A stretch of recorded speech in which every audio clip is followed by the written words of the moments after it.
আল কোরআনে বর্ণিত একমাত্র সাহাবীর নাম হচ্ছে যায়েদ ইবনে হারেসা রাদিয়াল্লাহু আনহু।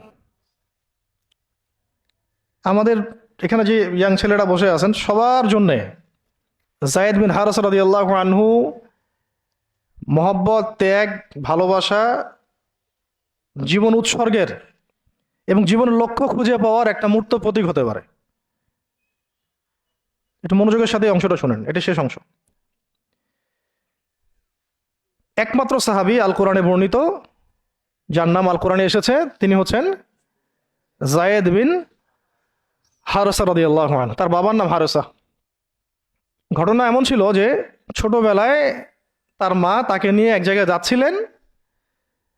তো আগে তো ওই যে ডাকাতি হতো, জলদস্যুর আক্রমণ করতো না, এরকম তাঁবুর মধ্যে আক্রমণ হয়েছে এবং তার মায়ের কাছ থেকে সন্তানকে কেড়ে নিয়ে চলে গেছে। মায়ের জন্য কত কষ্টকর এটা। সন্তানের মহব্বত এটা তো বাবা মারাই বুঝবে সন্তানের প্রতি মহব্বত কাকে বলে, সন্তানকে ছেড়ে থাকার কষ্ট, এটা যারা বাবা মা হয়েছেন তারাই তো বুঝবে। তো এদিকে বাবা মা পাগল প্রায়, সন্তানকে খুঁজে পাওয়া যাচ্ছে না, আর দস্যুরা তাকে নিয়ে ওকাস বাজারে বিক্রি করে দিয়েছে। কোন বাজারে? ওকাস। এটা ছিল মক্কায় একটা বাজার, ওখানে মেলা হতো, ওকাস, ওখানে বিক্রি করে দিয়েছে। তো ঘটনাক্রমে তখন তার বয়স মাত্র কত হবে, 8 থেকে 10 বছর। ঘটনাক্রমে তাকে খরিদ করেছেন খাদিজা রাদিয়াল্লাহু আনহা। খাদিজা রাদিয়াল্লাহু আনহার আত্মীয়, খাদিজা রাদিয়াল্লাহু আনহার আত্মীয়। তখন কিন্তু নবী সাল্লাল্লাহু আলাইহি ওয়াসাল্লাম নবুয়ত পান নাই, মানে ওহী আসেনি এখনো, বিয়েও হয়নি এখনো। খাদিজা রাদিয়াল্লাহু আনহার সাথে এখনো বিয়ে হয় নাই। তো তার আত্মীয় তাকে কিনে নিয়ে আসছেন, এনে খাদিজা রাদিয়াল্লাহু আনহার খেদমতে দিয়ে দিয়েছেন। খাদিজা রাদিয়াল্লাহু আনহার সাথে যখন নবী সাল্লাল্লাহু আলাইহি ওয়াসাল্লাম বিয়ে হলো তখন তো তার বয়স 40, আর আমাদের নবী সাল্লাল্লাহু আলাইহি ওয়াসাল্লামের বয়স 25। এটা বাংলাদেশে হইলে বাংলাদেশের মানুষ মেনে নিত না, তালাক করাই ছাড়তো অনলাইনের মাধ্যমে। কথা বুঝতে পারছেন? যদিও দুজন সুখী, যদিও ধরেন দুজন সুখী একে অপরকে পেয়ে, এখন যদি আমাদের এখানে কোনো ভাই 40 বছর বয়সের কোনো মেয়েকে বিয়ে করে যার নিজের বয়স হচ্ছে 20 বা 25, সমাজই ওকে তালাক দেওয়া ছাড়বে, যদিও সে ওই মেয়ের সাথে সুখী। হ্যাঁ, বিয়ে কেন্দ্রিক যত জাহালাত এগুলোই দূর হয় নাই সমাজ থেকে এখনো। রাসূল সাল্লাল্লাহু আলাইহি ওয়াসাল্লামের সাথে বিয়ে হলো। বিয়ে হওয়ার পরে এমন হয় না যে আপনি কাউকে বিয়ে করেছেন এবং আপনার তাকে খুব পছন্দ হয়েছে, দুজন দুজনকে বেশ সন্তুষ্ট আর কি, তেমন আপনি চান না তাকে কিছু হাদিয়া দিতে, হাদিয়া তোফা দিতে মন চাবে না? হাদিয়া দিয়ে কি আবার কেউ ফেরত নেয়? তো হাদিয়া তোফা দিতে তো মন চাবে। খাদিজা রাদিয়াল্লাহু আনহা হাদিয়া দিচ্ছেন নবী সাল্লাল্লাহু আলাইহি ওয়াসাল্লামকে যে হে মুহাম্মদ, আমার খুব প্রিয় একজন দাস আছে, আমার খুব প্রিয় একজন দাস আছে, এবং তার চেহারা দেখেই আমি বুঝতে পারি যে সে খুব বুদ্ধিমান এবং সে খুব সৎ। চেহারা দেখলে বোঝা যায় না মানুষের? চেহারা কিন্তু কথা বলে, চেহারাও কথা বলে, তবে দেখার চোখ থাকতে হবে, দেখার মতো চোখ থাকতে হবে। গুনাহের চোখ দিয়ে তো কারো চেহারা পড়ার সুযোগই নাই। যেমন আনাস রাদিয়াল্লাহু আনহু, তার জন্য নবী সাল্লাল্লাহু আলাইহি ওয়াসাল্লাম দোয়া করে দিয়েছিলেন না? তার মা দেখেই চিনে ফেলছেন যে হ্যাঁ উনি শেষ নবী, এই চেহারা কোনো মিথ্যাবাদের চেহারা না, এরকম করে কথা বলা হচ্ছে। ইয়া রাসূলুল্লাহ, আমার ছেলের জন্য দোয়া করে দেন। আব্দুল্লাহ বিন সালাম রাদিয়াল্লাহু আনহু ইহুদি ছিলেন, যখন নবীজি মদিনায় গিয়েছেন তার চেহারা দেখেই তিনি বুঝে ফেলছেন যে তিনি শেষ নবী, এই চেহারা কোনো মিথ্যাবাদী চেহারা হতে পারে না। তো ওই চোখ থাকতে হবে এবং ওই কলব থাকতে হবে পড়ার জন্যে। তো খাদিজা রাদিয়াল্লাহু আনহা হাদিয়া দিয়েছেন যে আমার খুব প্রিয় একজন দাস আছে যায়েদ। তো নবী সাল্লাল্লাহু আলাইহি ওয়াসাল্লাম এটাকে গ্রহণ করেছেন। হাদিয়া গ্রহণ করে তিনি দেখেন যায়েদ বিন হারেসা রাদিয়াল্লাহু আনহুর তাকদীরটা কেমন হলো। স্থলদস্যুদের হাত থেকে ওকাস বাজার থেকে চলে আসলো কোথায়? খাদিজা রাদিয়াল্লাহু আনহার বাসা, সেখান থেকে নবী সাল্লাল্লাহু আলাইহি ওয়াসাল্লামের সহবতে। চিন্তা করা যায়? এই তাকদীর তো ইউসুফ আলাইহিস সালামের চেয়েও কম সৌভাগ্যের না।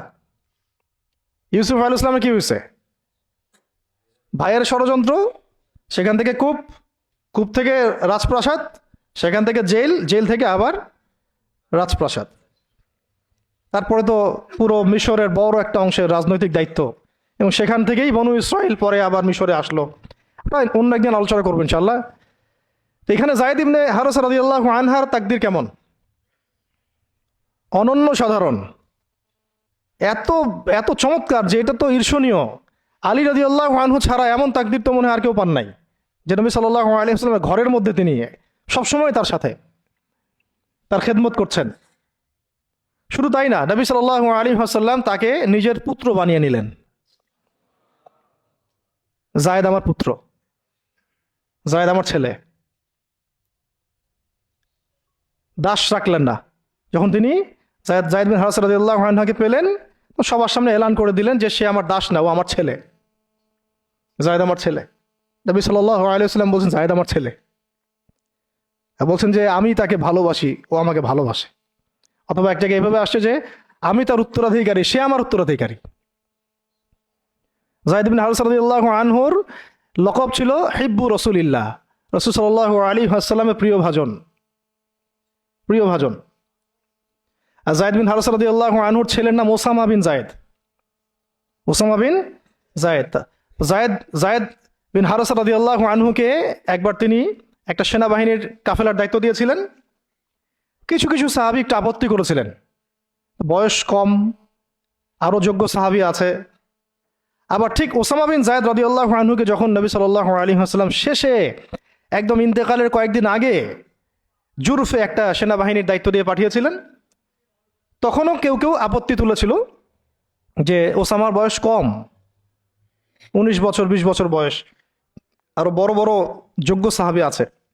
তখন নবী সাল্লাল্লাহু আলাইহি ওয়াসাল্লাম বলেছিলেন যে ইতিপূর্বে তোমরা যায়েদের ব্যাপারেও আপত্তি তুলেছিলে, আর আজকে তোমরা ওসামার ব্যাপারেও আপত্তি তুলছো। তোমরা জেনে রাখো, তার বাবা এবং সে, মানে যায়েদ বিন হারেসা এবং ওসামা বিন যায়েদ, এই দুজনকে আমি ভালোবাসি। এই দুজন আমার প্রিয় ভাজন, এই দুজন আমার প্রিয় ভাজন। তো যায়েদ ইবনে হারেসা রাদিয়াল্লাহু আনহু এখানে বড় হতে লাগলেন। এক পর্যায়ে তো ওহী আসলো, ইসলাম কবুল করলেন। ইসলাম কবুল করার পরে, ইসলাম কবুল করার আগে একটা ঘটনা ছিল, ওইটা ভুলে গেছিলাম, দেরি হচ্ছে কি? আচ্ছা, ইসলাম কবুল করার আগে একবার তার বাবা মা তার খোঁজ পেয়েছিলেন। হজ করতে আসছেন কিছু মানুষ মক্কায়, তখন হজমরা ছিল বিকৃত, এসে দেখছে যে এই তো যায়েদ। তো ফিরে গিয়ে তার বাবাকে খবর দিছে, যায়েদকে দেখলাম মক্কায়। তো তার বাবা আসছেন হারেসা, ঠিক আছে, এসে চিনতে পারছেন আমার ছেলে। তো মুহাম্মদ সাল্লাল্লাহু আলাইহি ওয়াসাল্লামকে বলেছেন যে আমার ছেলেকে আমি কিছু মুক্তিপণের বিনিময়ে নিয়ে যেতে চাই। তো নবী সাল্লাল্লাহু আলাইহি ওয়াসাল্লাম বলেছেন ঠিক আছে, মুক্তিপণ লাগবে না, আমি আপনাদেরকে আরো সহজ একটা অপশন দিচ্ছি। আপনার ছেলেকে ডাকি, সে যদি আপনাদের সাথে যেতে চায় তাহলে কোনো টাকা পয়সা লাগবে না, এমনি নিয়ে যাবেন। আর যদি যেতে না চায় তাহলে আমার কিছু করার নেই। তখন তার বাবার সামনে তার ছেলেকে আনা হলো, বলা হলো যে ওনাদেরকে চিনতে পারো? হ্যাঁ, উনি আমার বাবা হারেসা, উনি আমার চাচা, উনি আমার মামা, এভাবে বলছেন। তো তার বাবা বলছেন যে আমার সাথে চলো বাসায়। সরাসরি বাবাকে বলে দিলেন যে আমি আপনার সাথে যেতে পারবো না, আমি মুহাম্মদ সাল্লাল্লাহু আলাইহি ওয়াসাল্লামের সাথে থাকতে চাই। তো বাবা বলছে এ কেমন কথা? নিজের বাবার সাথে যাবা না, নিজের বাবার পরিবারে যাবা না, বাবার ঘরে যাবা না, উনি তো তোমার আপন কেউ না। যায়েদ ইবনে হারেসা রাদিয়াল্লাহু আনহু বলছেন যে আমি তার মধ্যে এমন কিছু দেখেছি যে আপনারা কেউ দেখতে পারবেন না। এটা সম্পর্ক, মহব্বত, এগুলোকে সম্পর্ক বলে, মহব্বত বলে। অথচ কেউ কাউকে চিনে না, মানে কেউ কারোর সাথে কারো রক্তের সম্পর্ক নাই। আর নবী সাল্লাল্লাহু আলাইহি ওয়াসাল্লাম তাকে বললেন তখন যে যায়েদকে আমি মুক্ত করে দিয়েছি, যায়েদ আমার দাস না, যায়েদ আমার ছেলে, যায়েদ আমার ছেলে, আমি তার উত্তরাধিকারী, সে আমার উত্তরাধিকারী, আমি তাকে ভালোবাসি। তার উপাধি হয়ে গেল হিব্বু রসুলিল্লাহ, রসুলের প্রিয় ভাজন। সবাই তাকে এই নামে ডাকা শুরু করলো, রাসূলের প্রিয় ভাজন, রাসূল তাকে ভালোবাসে, রাসূল তাকে ভালোবাসে, রাসূল তাকে ভালোবাসেন। আর আমি বলছি রাসূল কে? সাল্লাল্লাহু আলাইহি সাল্লাম, যাকে আল্লাহ ভালোবাসেন। রাসূলকে যাকে আল্লাহ ভালোবাসেন। তো এখন যখন নবুয়ত প্রাপ্ত হলেন, তখন আপনারা তো সবাই জানেন যে প্রথম 13 বছর মক্কায় কাটানো হয়েছে। এই প্রথম 13 বছরে যে কি পরিমাণ নির্যাতন সহ্য করতে হয়েছে, এটা ভাষায় প্রকাশ করার কোনো কিতাব পাওয়া যাবে না। আর এটা লেখার মতো কোনো কলম নাই, কোনো হাত নাই। ওইগুলো নিয়ে আমরা ইনশাল্লাহ পরে কথা বলবো। আজকে শুধু একটা দুইটা জায়গা বলতেছি। একটা সফর ছিল তাইফের সফর। কিসের সফর? এই যে হুট করে শুনলেন তাইফের সফর। তাইফের সফরের আগে 10 বছর আছে। এই 10 বছরে এত নির্মম নির্যাতন সহ্য করতে হয়েছে, যেটা তাইফ পর্যন্ত যেতে রাসূল সাল্লাল্লাহু আলাইহি ওয়াসাল্লামকে বাধ্য করেছে। মক্কার অবস্থা কোন ঠাসা, মানে অত্যাচার হতে হতে হতে হতে এমন একটা অবস্থা, সাহাবীদেরকে চোখের সামনে শহীদ করা হচ্ছে। বেলাল রাদিয়াল্লাহু আনহুকে এইভাবে নির্যাতন করা হচ্ছে।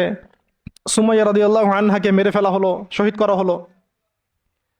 গরিব সাহাবীদেরকে নির্যাতনের স্টিম রোলার চালায় দেওয়া হচ্ছে।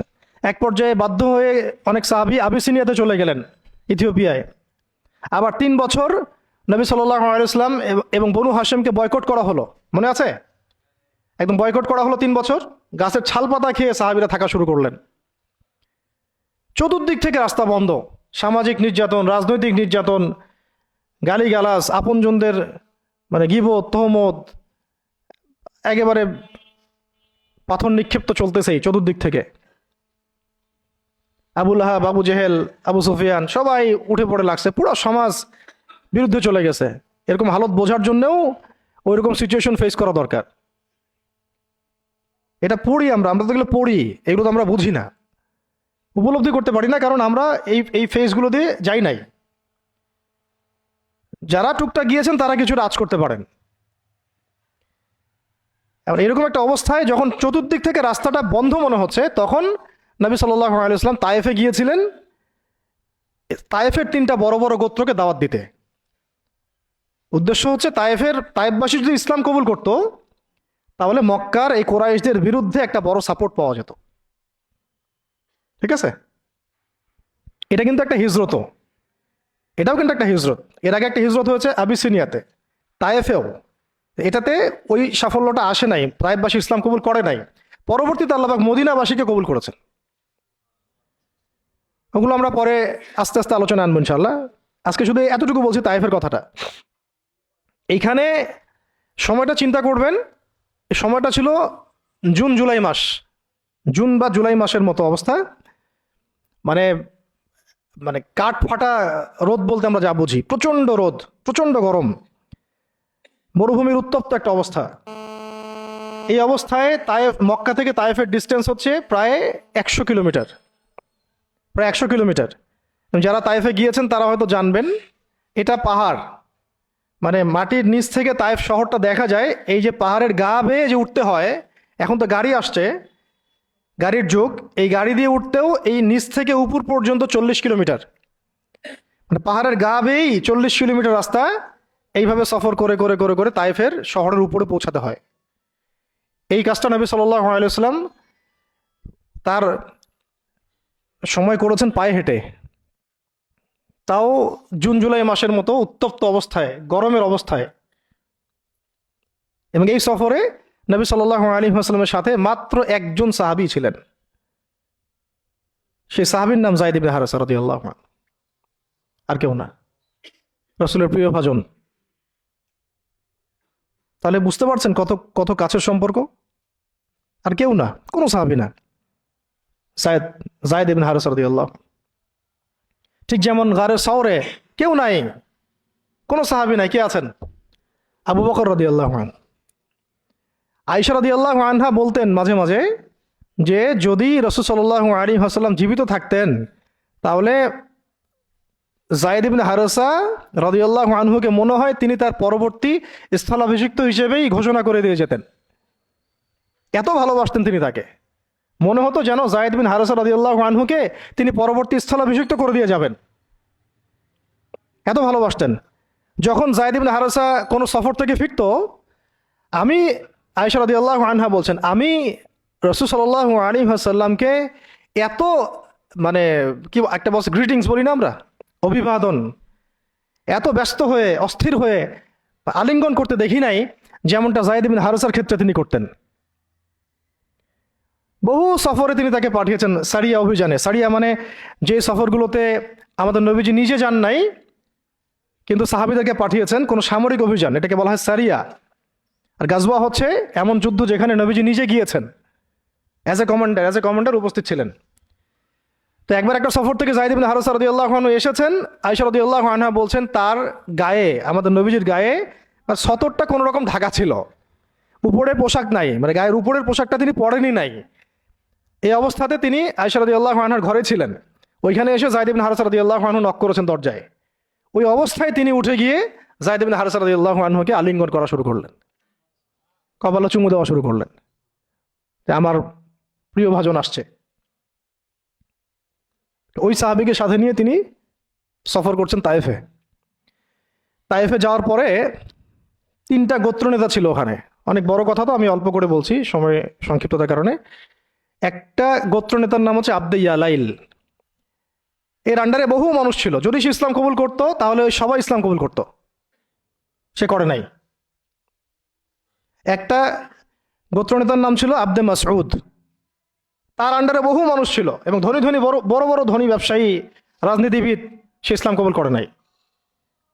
আরেকটা লোক ছিল, তার নাম হাবিব বিন আমর, এই 3 নাম্বার গোত্রনেতা। তো সেও ইসলাম কবুল করে নাই। ইসলাম কবুল না করার কারণে এই 3টা গোত্রনেতার কাছ থেকে, আপনারা কি মনে করেছেন একদিন দাওয়াত দেওয়া হয়েছে?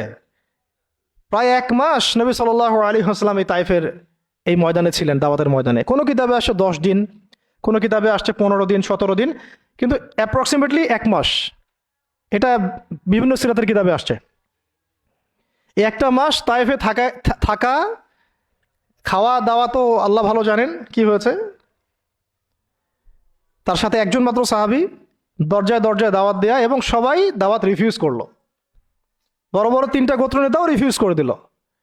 শুধু যে রিফিউজ করলো তা না, বরং এমন টিটকারি শুরু করলো, এমন ব্যঙ্গাত্মক আচরণ শুরু করলো যে শেষ পর্যন্ত ওই এলাকার যত ছোকরা ছিল, যুবক, তরুণ, কিশোরী বেশি আসছে বর্ণনায়, এদেরকে লেলিয়ে দেওয়া হলো, সবার হাতে পাথর উঠিয়ে দেওয়া হলো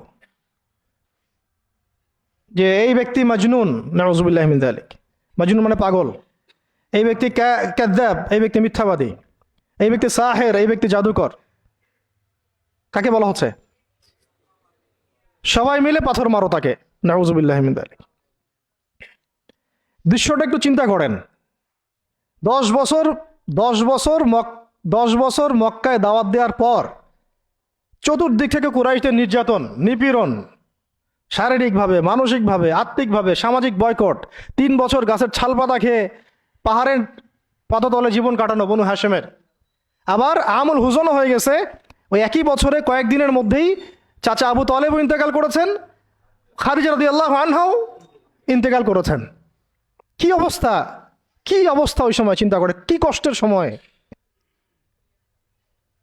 কিরকম কষ্টের সময়। আমরা তো উপলব্ধি করতে পারবো না। আমরা তো গাজাবাসীর কষ্ট উপলব্ধি করতে পারি না, রাসূল আর সাহাবীদের কষ্ট কি উপলব্ধি করতে পারবো? এই অবস্থায় আশার আলো নিয়ে তায়েফে যাওয়া, সেখানে গিয়ে যে 1 মাস এই মেহনত করার পর এই অবস্থা, সমস্ত ছোকরাটা পাথর মারা শুরু করলো। কি পাথর মারার সেই গতি, যেখানে পাথর মারা হয়েছে ওই জায়গা আমরা দেখে আসছি আলহামদুলিল্লাহ। কি পাথর মারার গতি, এমন পাথর মারা হচ্ছিল যে রাসূল সাল্লাল্লাহু আলাইহি ওয়াসাল্লামের মানে গায়ে লেগে রক্ত বের হতে হতে সেই রক্ত দিয়ে পায়ের যে জুতাটা আছে এই জুতাটা আটকে গেছে, এইভাবে জুতা খোলা যাচ্ছে না। রাসূলুল্লাহ সাল্লাল্লাহু আলাইহি ওয়াসাল্লাম পা থেকে জুতা খোলা যাচ্ছে না, রক্তে আটকে গেছে।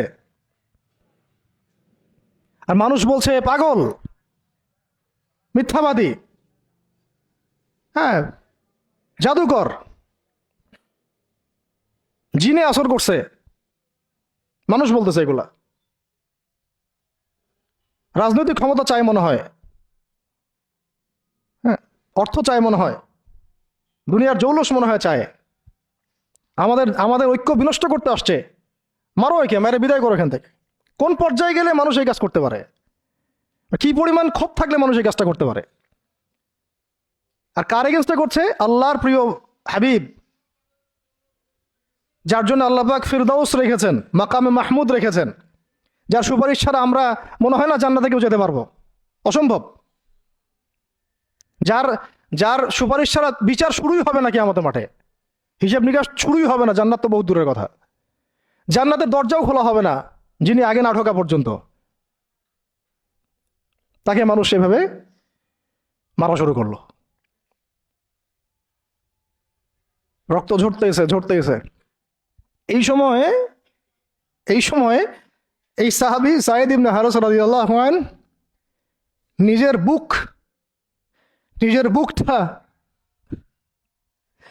বুকটা নবী সাল্লাল্লাহু আলাইহি ওয়াসাল্লামের সামনে এইভাবে দিয়েছেন যে যতগুলো পাথর আসবে আমার গায়ে যেন লাগে, আমার নবীর গায়ে না লাগে। বুক যখন থেতলায় গেছে তখন পিঠ দিয়ে দিয়েছেন, ইয়া রাসূলুল্লাহ আপনার গায়ে একটা পাথর যেন না লাগে, আমার পিঠে লাগুক। এই সময়টা চিন্তা করেন, সাহাবীর কথা চিন্তা করেন, তাদের ত্যাগ তিতিক্ষার কথা চিন্তা করেন, ওই সময়ের সবরের কথা চিন্তা করেন। আর তায়েফবাসী নবী সাল্লাল্লাহু আলাইহি ওয়াসাল্লামের আপনজন ছিল। তায়েফের গোত্রে নবী সাল্লাল্লাহু আলাইহি ওয়াসাল্লামের দুধ পান করানো হয়েছিল, হালিমা সাঈদার গোত্র এটা। দূরের মানুষ আপনাকে যখন ভালো মন্দ বলবে আপনার অতটা কষ্ট হবে না যতটা আপনার কাছের মানুষ আপনাকে ভালো মন্দ বললে কষ্ট হবে।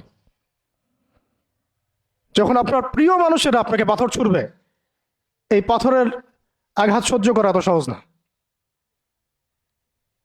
কাফেররা, ফাসেকরা, জালেমরা, মুশরিক মুনাফিকরা পাথর ছুড়বে, সেই পাথর আপনি সৌভাগ্যের সাথে বরণ করতে পারেন, সেই রক্তক্ষরণে আপনার কষ্ট হবে না।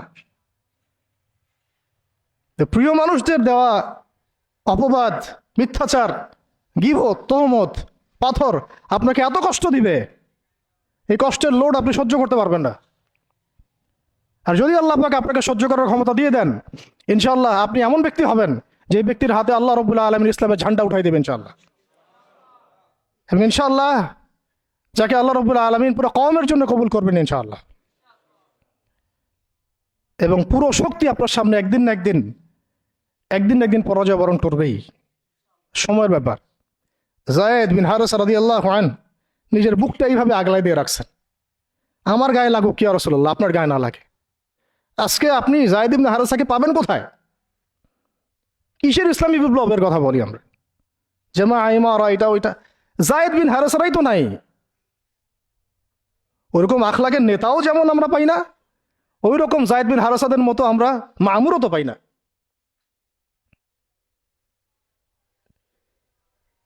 বরং এখন তো এমন যুগ চলতেছে যে মানুষ সামান্য দুনিয়াবী স্বার্থের কারণে, সামান্য দুনিয়াবী স্বার্থ, একটু মোহ, একটু দাম্ভিকতা, একটু অহংকার, একটু জিদ, একটু রাগ, একটু ক্ষোভ ইত্যাদির কারণে মানুষ, নিজের প্রিয় মানুষ আপনাকে মানুষের হাতে উঠাই দিতে পারে। সবাই মিলে তাকে পাথর মারো, আমি তাকায় তাকে দেখতেছি। সবাই তাকে পাথর মারো, আমি তাকায় তাকে দেখতেছি। যেন নিজের প্রিয় মানুষকে পাথর মারলে এটা দেখলে আপনার মনে আরো শান্তি আসতেছে। কিভাবে আপনি আপনার প্রিয় মানুষকে হাজারো লক্ষ মানুষের হাতে উঠাই দিতে পারেন, যে মানুষটা তাকে ধর্ষণ করবে, ছিঁড়ে ছিঁড়ে খাবে, পাথর মেরে থাতলা করবে, আবার আপনি তাকে মহব্বতের দাবিও করেন? কিসের মহব্বত? মহব্বত কাকে বলে? মহব্বত তো এইটা যেটা যায়েদ ইবনে হারেসা রাদিয়াল্লাহু আনহু করেছেন। এটা কি মহব্বত না? এইরকম মহব্বতের নিদর্শন কি আমাদের মধ্যে আছে? কাকে মহব্বত বলা হয় আসলে? আপনারা দৃশ্যটা চিন্তা করেন, এগুলো সিরাতের কিতাবে মওজুদ, পড়েন। নিজের বুকটা তিনি আগলায় দিয়ে রাখছেন। ঠিক এরকমই উহুদের মাঠেও নিজের বুক আগলায় দিয়ে রাখছেন তালহা রাদিয়াল্লাহু আনহু। দূর থেকে একটার পর একটা তীর আসতেছে, ওনার গায়ে লাগতেছে। তীরের আঘাত কি চারটাখানি কথা? সাদ বিন আবি ওয়াক্কাস রাদিয়াল্লাহু আনহু পিঠ দিয়ে রাখছেন, ইয়া রাসূলুল্লাহ আপনার গায়ে যেন না লাগে। তোমরা জীবন্ত শহীদ দেখতে চাও, তালহাকে দেখো। 70-এর বেশি আঘাত তার গায়ে ছিল উহুদের দিন। সাদ বিন আবি ওয়াক্কাস রাদিয়াল্লাহু আনহুকে নবীজি বলছেন যে, হে সাদ, তীর ছুঁড়ো, তোমার জন্য আমার পিতামাতা কুরবান হয়ে যাক। কোন সাহাবীর জন্য নবীজি এমন কথা বলেন নাই যে তোমার জন্য আমার পিতামাতা কুরবান হয়ে যাক। এবং সাহাবীরা বলতেন, ইয়া রাসূলুল্লাহ, আপনার জন্য আমার পিতামাতা কুরবান হয়ে যাক। একমাত্র সাহাবী সাদ বিন আবি ওয়াক্কাস রাদিয়াল্লাহু আনহুর জন্য নবী সাল্লাল্লাহু আলাইহি ওয়াসাল্লাম এই কথা বলেছেন। ওই ময়দানে উম্মে ওমারাও ছিলেন, মহিলা সাহাবী, অনবরত তীর ছুঁড়েছেন রাসূলের গায়ে যেন আঘাত না লাগে। ওই ময়দানে হানজালা ছিলেন, ছুটতে ছুটতে আবু সুফিয়ান পর্যন্ত পৌঁছে গিয়েছেন। ওই অবস্থায় তার শাহাদাত হয়ে গেছে, তাকে মারতে পারেন নাই, উল্টা তার গায়ে আঘাত লেগে গেছিল। গাসাসুল মালাইকা, শহীদ হওয়ার পরে দেখা যায় তার দেহটা মাটি থেকে উপরে উঠে আসে আর দেহ থেকে পানি ঝরতেছে। নবীজি জিজ্ঞাসা করা হলো তার এই হালত কেন? নবী সাল্লাল্লাহু আলাইহি ওয়াসাল্লাম বললেন যে গত রাত্রে স্ত্রীর সাথে ছিল, সে জিহাদের ডাক আসছে, ওই বিছানা থেকে চলে আসছে, বেচারা বিছানা থেকে এখানে চলে আসছে। হানজালা রাদিয়াল্লাহু আনহু শহীদ হয়ে গেছে, ফেরেশতারা তাকে গোসল দিচ্ছেন, এই যে পানি দেখা যাচ্ছে। ওই মাঠে সাদ বিন রবি রাদিয়াল্লাহু আনহু ছিলেন, একদম শেষ নিঃশ্বাস যাচ্ছে তার অবস্থা। আমাদের নবীজি বললেন, সাদ বিন রবিকে খুঁজে বের করো, সে আমার প্রিয় ভাজন, তাকে খুঁজে বের করো। খুঁজতে গিয়ে দেখা গেল যে তিনি এইরকম একটা হালত, 60-70টা আঘাতের চিহ্ন নিয়ে প্রায় যান যাচ্ছে অবস্থা। সাহাবী বললেন, হে সাদ, রাসূল সাল্লাল্লাহু আলাইহি ওয়াসাল্লাম তোমাকে সালাম দিয়েছেন। রাসূল তোমাকে সালাম দিয়েছেন আর জিজ্ঞাসা করছেন তুমি কেমন অনুভব করতেছো এখন? সাদ বিন রবি বলছেন, রাসূলের কাছে আমার সালাম পৌঁছে দিও, আর আল্লাহর কসম আমি জান্নাতের ঘ্রাণ পাচ্ছি এখন। এটা বলতে বলতে তার শাহাদাত হয়ে যায়। আর তিনি বলতে বলতে একটা কথা শেষে বলে গিয়েছিলেন যে আমি চলে যাওয়ার পরে, তিনি আনসারদের নেতা ছিলেন, আমি চলে যাওয়ার পর তোমরা থাকা অবস্থায় যদি মুহাম্মদ সাল্লাল্লাহু আলাইহি ওয়াসাল্লামের গায়ে একটা আঁচড়ও লাগে, তোমরা আল্লাহর সামনে কোনো হুজ্জাত দিতে পারবা না। আমি চলে যাওয়ার পরে যদি মুহাম্মদ সাল্লাল্লাহু আলাইহি ওয়াসাল্লামের গায়ে একটা আঁচড়ও লাগে, তোমরা আল্লাহর সামনে কোনো হুজ্জাত দিতে পারবা না। আর আমরাও তো এখন দুনিয়াতে বেঁচে আছি, আমাদের নবী সাল্লাল্লাহু আলাইহি ওয়াসাল্লামের গায়ে কি না লাগতেছে, আমরা কি বা করতে পারতেছি। কত সাহাবী। একটা কথা বলতে ভুলে গেছিলাম, যায়েদ বিন হারেসা রাদিয়াল্লাহু আনহু, ইসলামের পরে যে ভাই ভাই সম্পর্ক করে দেওয়া হয়েছিল, দিনী ভাই, যায়েদ বিন হারেসা রাদিয়াল্লাহু আনহু দিনী ভাই ছিলেন হামজা রাদিয়াল্লাহু আনহু, সাইয়্যিদুশ শুহাদা। তার হালত আমরা দেখেছি উহুদের মাঠে, এমন সিংহ যার সামনে কেউ লড়াই করতে পারে না। আর আল্লাহর যে সিংহদের সামনে কাফেররা পেরে ওঠে না, পিছন থেকে আঘাত করে, তাকেও পিছন থেকে আঘাত করা হয়েছে। বর্ষা বের হয়ে গেছে নাভির নিচ দিয়ে, ওই অবস্থায় মারতে আসছিলেন তিনি, ওয়াহশী তাকে শহীদ করেছিল। নবী সাল্লাল্লাহু আলাইহি ওয়াসাল্লাম তার লাশ দেখে অঝোর নয়নে কেঁদেছেন, কারণ তার বুকটা চিরে ফেলছিল কাফেররা, চিরে কলিজা বের করার চেষ্টা করছিল, পারে নাই। কলিজা বের করে চিবাই খাওয়ার চেষ্টা করছিল। তাহলে কাফেরদের ক্ষোভ চিন্তা করেন, কাফেররা আমাদের ব্যাপারে কি পরিমাণ ক্ষোভ লালন করে, তারা আমাদের ব্যাপারে কি পরিমাণ ক্ষোভ লালন করে, ভিতরে এটা আমরা জানিও না, বুঝিও না।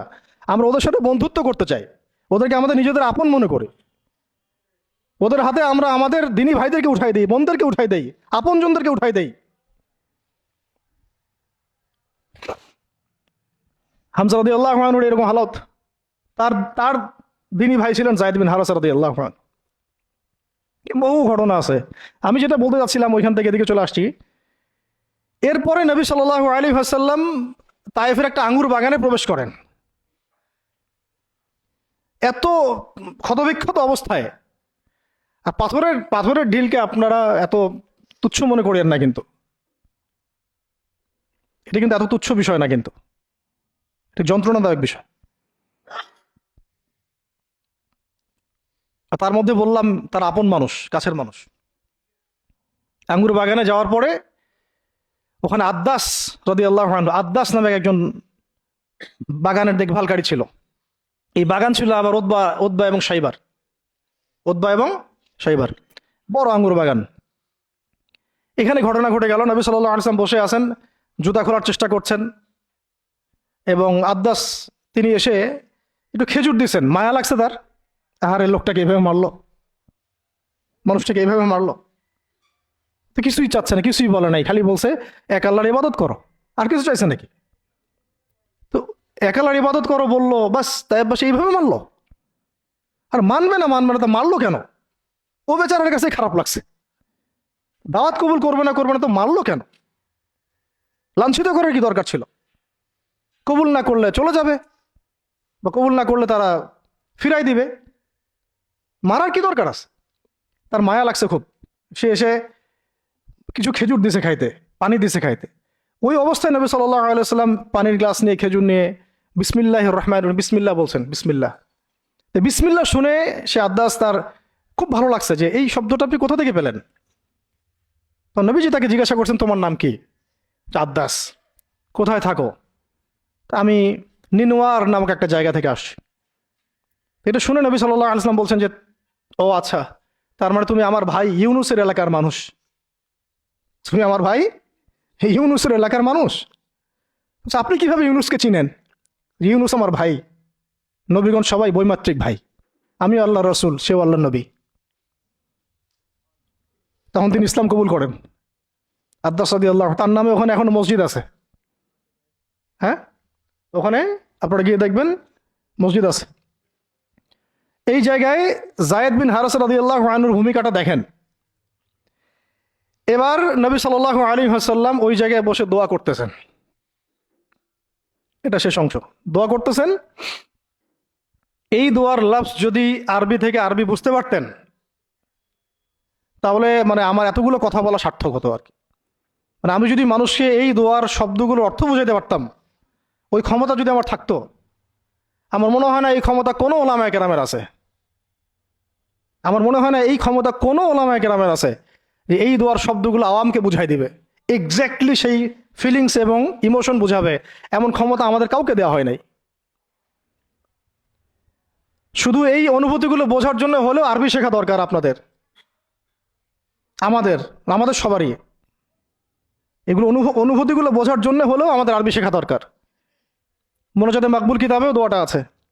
নবী সাল্লাল্লাহু আলাইহি ওয়াসাল্লাম রক্তাক্ত অবস্থায়, ক্ষতবিক্ষত অবস্থায়, তার পাশে যায়েদ ইবনে হারেস রাদিয়াল্লাহু আনহু, তারা আল্লাহ রাব্বুল আলামিনের কাছে দোয়া করতেছেন। এই দোয়াটার নাম হচ্ছে মাজলুমের দোয়া, দুর্বলের দোয়া।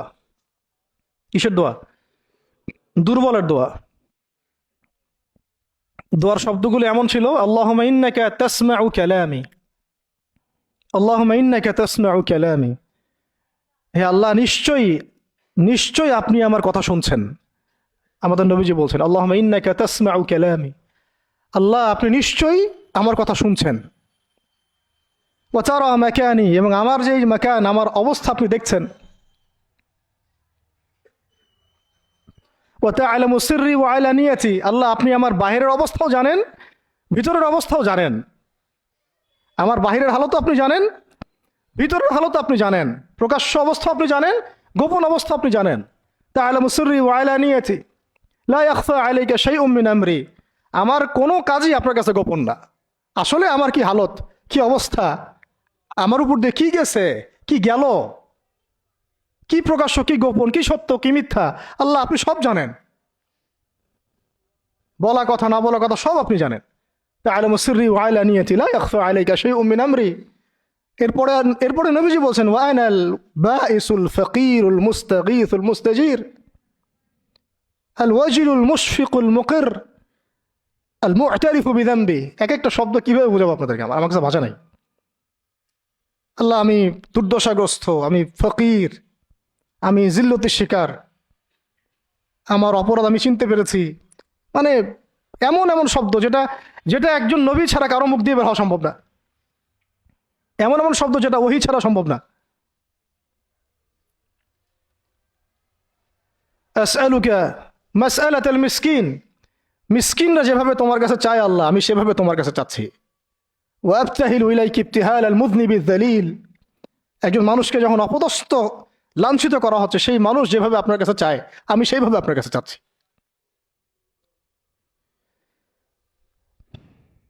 আরো অনেক শব্দ আছে, মাঝখানে লাইন আছে।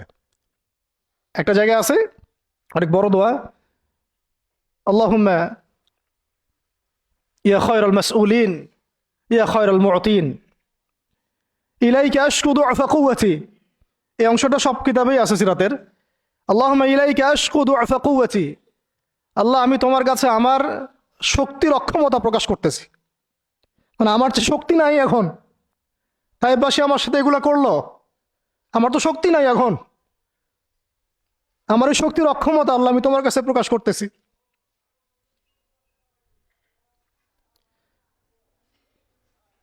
ইলাইকা আশকু দুআফা কুওয়াতি, আমার শক্তির যে কুওয়াতের অক্ষমতা, দুর্বলতা আমি তোমার কাছে প্রকাশ করতেছি। ওয়া কিল্লাতা হিলাতি ওয়া কিল্লাতা হিলাতি, এই যে সহনশীলতা, এই সয়ে নেওয়ার যে ক্ষমতার যে ঘাটতি, এগুলো আমি তোমার কাছে পেশ করতেছি। ওয়াহাওয়ানি আলান নাস ওয়াহাওয়ানি আলান নাস, আর এই যে পুরো মানুষ, তায়েফের পুরো মানুষ আমার সাথে যা করলো, তাদের সাথে লড়াই করার যে আমার অক্ষমতা, বা তাদেরকে বুঝানোর যে অক্ষমতা আমার, তাদেরকে যে আমি বুঝাতে পারতেছি না, এটা যে আমার অক্ষমতা, এই হালত আমি তোমার কাছে পেশ করতেছি। আল্লাহুম্মা ইলাইকা আশকু দুআফা কুওয়াতি ওয়া কিল্লাতা হিলাতি ওয়া হাওয়ানি আলান নাস। কি শব্দ! বলছি ইলা মান তাকিলুনি, আল্লাহুম্মা ইলা মান তাকিলুনি, আল্লাহ তুমি আমাকে কাদের হাতে ন্যস্ত করলা, আল্লাহ তুমি আমাকে কাদের হাতে ন্যস্ত করলা। ইলা আদুইন বাঈদিন ইয়াতাহাজ্জামুনি, আমাকে ঘর থেকে এত দূরে এনে, সেই মক্কা থেকে কত দূরে, আমাকে ঘর থেকে এত দূরে নিয়ে এসে আল্লাহ তুমি তোমার শত্রুদের হাতে আমাকে ন্যস্ত করলা। ইয়াতাহাজ্জামুনি, যারা চতুর্দিক থেকে আমাকে পাথর মারতেছে। কি আবেগ দোয়ার মধ্যে, কি ভাষা, কি লফজ! ইলা আদুইন বাঈদিন ইয়াতাহাজ্জামুনি, তুমি আমাকে আল্লাহ ঘর থেকে বের করে এত দূরে নিয়ে আসলা, শত্রুদের হাতে সোপর্দ করলা, তারা আমাকে চতুর্দিক থেকে পাথর মারতেছে।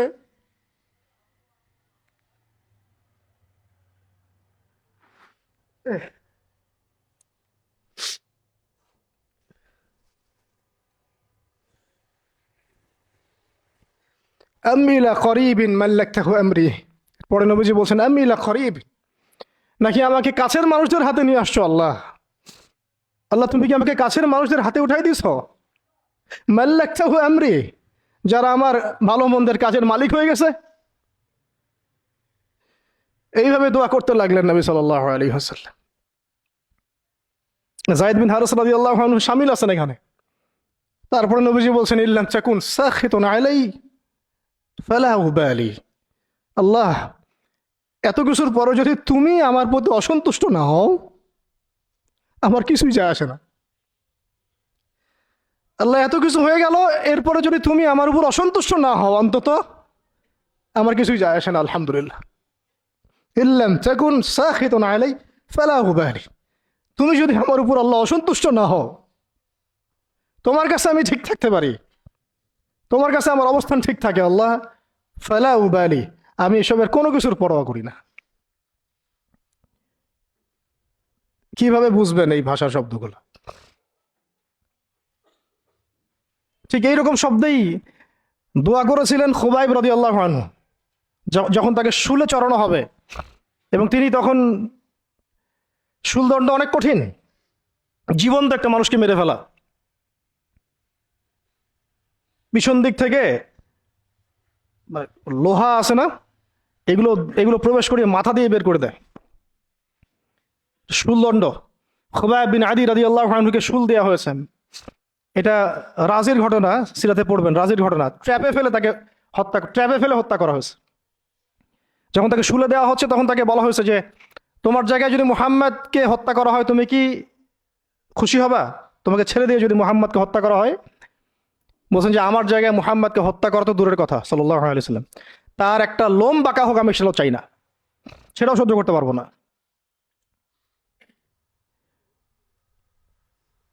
এরপর তিনি বলছিলেন, এই যে আমি বললাম ইল্লাম তাকুন সাখিতুন আলাইয়া ফালা উবালি, এরকম দোয়া খুবাইব রাদিয়াল্লাহু আনহু করেছেন। তিনি বলছিলেন তখন, লাস্তু উবালি হিনা উকতালু মুসলিমান, লাস্তু উবালি হিনা উকতালু মুসলিমান, যখন আমাকে মুসলমান হিসেবে শহীদ করে দেয়া হচ্ছে, আমি কোনো পরোয়াই করি না। যখন আমাকে মুসলমান হিসেবে শহীদ করে দেওয়া হচ্ছে আমি এর কোনো পরোয়াই করি না। লাস্তু উবালি হিনা উকতালু মুসলিমান আলা আই শাক্কিন কানা ফিল্লাহি মাসরাই। আমাকে হত্যা করার সময় যেদিকেই তোমরা পাশ ফিরাও না কেন, ওই পাশ আল্লাহর জন্যে। ওয়াযালিকা লিলাহ ওয়াযালিকা যাতুল ইলাহি ওয়া ইন ইয়াশা। আর তিনি তো এমন জাতের ইলাহ, এমন ইলাহ, তিনি একজন, আল্লাহর কথা বলা হচ্ছে, তিনি এমন একজন ইলাহ, তিনি যদি চান ইউবারিক আলা ফি কুল্লি শিলুইম মুমাজ্জাহ, তিনি আমার কেটে ফেলা প্রত্যেকটা হাড়ে এবং মাংসে বরকত দিয়ে দিবেন। এইভাবে তাকে হত্যা করা হয়েছে। খুবাইব রাদিয়াল্লাহু আনহু প্রতারণা করে ট্র্যাপে ফেলা হয়েছে। এরকম বীরে মামুনাও ঘটনা ঘটছে, এরকম 70 জন সাহাবীকে ট্র্যাপে ফেলে হত্যা করে দেওয়া হয়েছে। আপনারা সতর্ক থাকবেন। এই ঘটনার পরে বহু ঘটনা হয়েছে, সিরাতে হিজরত হয়েছে। উম্মে আইমান একজন সাহাবী ছিলেন, কি নাম, নবী সাল্লাল্লাহু আলাইহি ওয়াসাল্লামের অনেক প্রিয় ভজন। তিনি নবী সাল্লাল্লাহু আলাইহি ওয়াসাল্লামকে ভরণ পোষণ মানে লালন পালন করেছেন, কিন্তু তিনি দেখতে কালো ছিলেন। খুব সুন্দরী নারী যেমন এমন না, ঠিক আছে। তিনিও ওই দাসের শ্রেণীর মধ্যেই ছিলেন। তাকে তো সবাই সচরাচর বিয়ে করতে যাচ্ছে না। নবী সাল্লাল্লাহু আলাইহি ওয়াসাল্লাম বলেছিলেন একবার যে তোমাদের মধ্যে কেউ আসো জান্নাতের একটা মেয়েকে বিয়ে করবা? তোমাদের মধ্যে কি এমন কেউ আসো যে জান্নাতি একটা মেয়েকে বিয়ে করবা? উম্মে আইমান, হ্যাঁ আমার প্রিয় ভজন উম্মে আইমান, উনি তো এমন সাহাবী ছিলেন, নবী সাল্লাল্লাহু আলাইহি ওয়াসাল্লাম সম্মানার্থে তার সম্মানার্থে চাদরও বিছাই দিছে। উম্মে আইমান, আমি একটু ভুল হইতে পারি জায়গাটা, আপনারা একটু দেখে নিয়েন। তো নবী সাল্লাল্লাহু আলাইহি ওয়াসাল্লাম যখন উম্মে আইমানের কথা বলেছেন তখন অনেকেই দাঁড়ায় নাই বিয়ে করার জন্যে। তো যায়েদ বিন হারেসা রাদিয়াল্লাহু আনহু দাঁড়িয়েছেন যে আমি বিয়ে করবো। যায়েদ বিন হারেসা রাদিয়াল্লাহু আনহু নবী সাল্লাল্লাহু আলাইহি ওয়াসাল্লামের এই আদেশ পালনার্থে একজন জান্নাতি নারীকে বিয়ে করেছেন, উম্মে আইমান, এবং তার গর্ভ থেকেই সন্তান জন্ম নিয়েছে উসামা বিন যায়েদ। উসামা বিন যায়েদ, ওই যার ব্যাপারে নবীজি শেষে বললেন যে উসামা, ওকে আমি ভালোবাসি, তার বাবাকে আমি ভালোবাসতাম।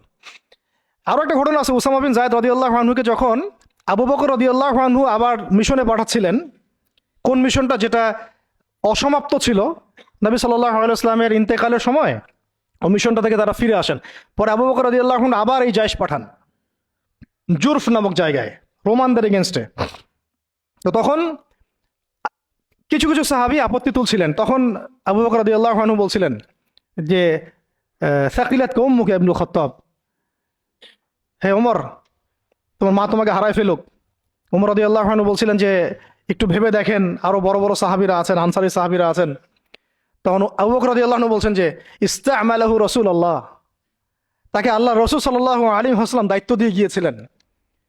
ওয়া আনতা তা'মুরুনি আন আনজিহা, আর আনজিহু, আর তুমি আমাকে আদেশ করতেছো যে আমি তাকে স্থলাভিষিক্ত করব?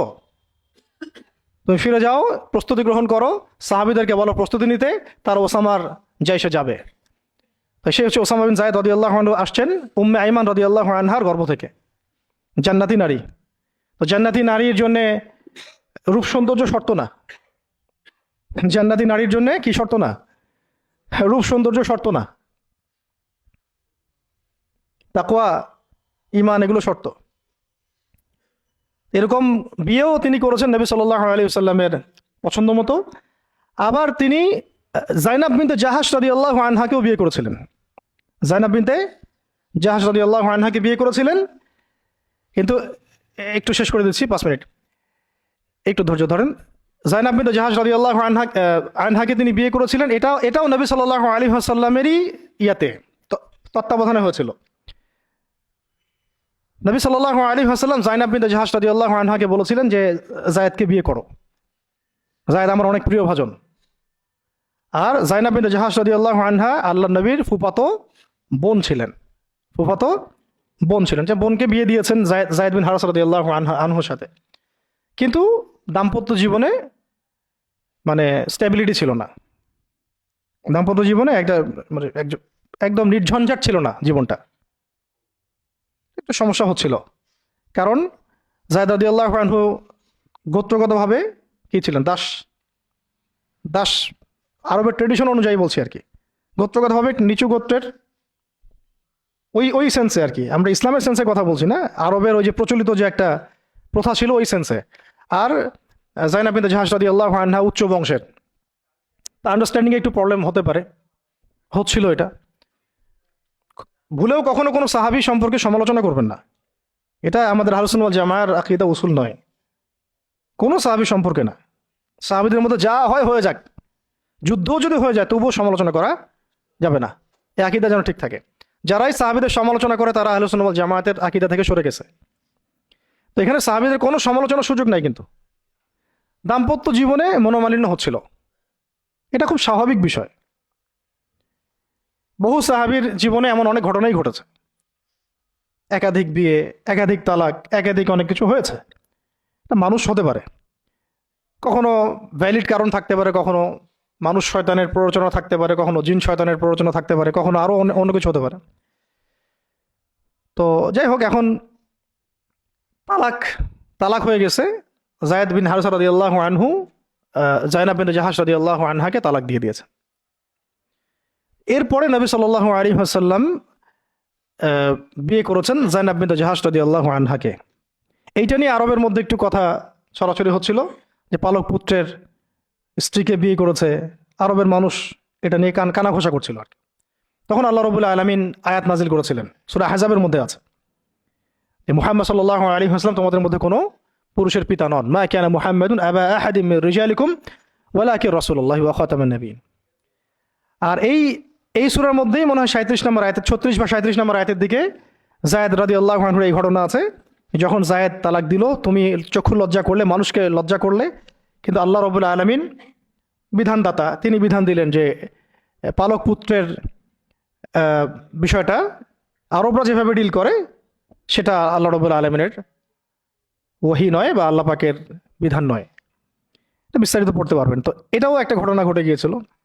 এরপর শেষ কথা হলো, শেষ যেটা পয়েন্ট সেটা হচ্ছে এরপরে অষ্টম হিজরতের অষ্টম বছর একটা বিশাল ঘটনা ঘটে গেল যে একজন সাহাবী, তার নাম হারিস বিন উমাইয়া, নাম কি?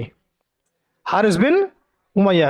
তাকে নবী সাল্লাল্লাহু আলাইহি ওয়াসাল্লাম চিঠি দিয়েছেন, একটা চিঠি দিয়ে, শেষ অংশ, চিঠি দিয়ে তিনি পাঠিয়েছেন, যাও গাসসান নামক জায়গায় যাও। কোথায়?